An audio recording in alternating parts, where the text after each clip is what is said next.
একই মঞ্চে দুই তারকা, একজন শাকিব খান, অন্যজন আফরান নিশো। তবে মজার বিষয় হচ্ছে একই মঞ্চে হাজির হয়েও নিশোকে নজরে আনেননি শাকিব খান। তবে কি এখনো পুরনো খুব পুষে রেখেছেন এই সুপারস্টার? আমি তো ওই হিরো না যে আমি বিয়ে করে বউয়ের কথা বলবো না, নাকি অন্য কিছু? গতকাল রাতে মেরিল প্রথম আলো পুরস্কার বিতরণী অনুষ্ঠানে হাজির হয়েছিলেন এই দুই তারকা। আরফান নিশো ছিলেন উপস্থাপকের ভূমিকায় আর শাকিব খান অতিথির তালিকায়। আয়োজনে প্রথমবার সঞ্চালনা করেছেন আরফান নিশো ও তাসনিয়া ফারিন।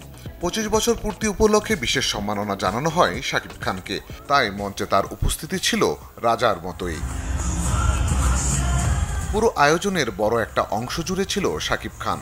রোজকার সাধারণ খাবার এখন হবে অসাধারণ, প্রাণ স্বাদের মশলা, স্বাদ বাড়ায়, ঘ্রাণ ছড়ায়। কারণ 25 বছর পূর্তিতে এই নায়ককে নিয়ে যেমন ছিল বিশেষ সম্মাননা পর্ব, তেমনি তার হাতে উঠে সেরা অভিনেতার পুরস্কার।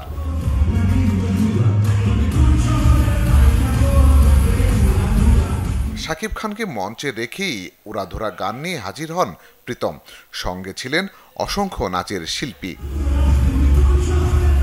মঞ্চে দাঁড়িয়ে থেকে পুরো গান উপভোগ করলেও একবারের জন্য নিশোর দিকে ফিরে তাকাননি শাকিব খান। যদিও অনুষ্ঠানের ফাঁকে ফাঁকে বেশ কয়েকবার শাকিবের দৃষ্টি আকর্ষণ করেছিলেন নিশো।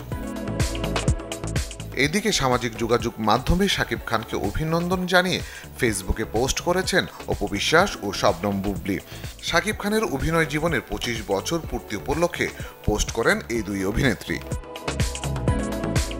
শাকিব খানের আপলোড করা একটি ছবি নিজের ভেরিফাইড ফেসবুক পেজে শেয়ার করে বুবলি তার ক্যাপশনে লিখেন, আমাদের চলচ্চিত্র জগতের সবচেয়ে শক্তিমান megastar one and only Shakib Khan, Bangla চলচ্চিত্রে যিনি 25 বছর ধরে অবদান রেখেছেন, এজন্য বিশেষ সম্মাননা পাওয়ায় অনেক বেশি অভিনন্দন। বুবলির এমন পোস্টে মধ্যরাতে অপু বিশ্বাস তার ভেরিফাই ফেসবুক পেজে শাকিব খানের একটি ছবি আপলোড করেন।